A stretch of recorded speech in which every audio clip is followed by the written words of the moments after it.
Children laughing was a big deal for me because it reminded me when we were on patrol, you would always have the children run out of the areas that they were in asking, the soldiers and Marines for things, and it would remind me of, the experience of being overseas, in country. What made me avoid was personally my children.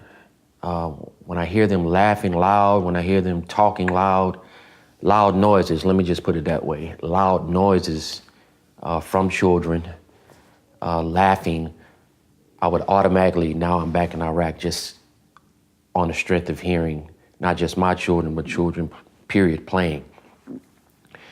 So that was an automatic reminder, okay, now you back in it.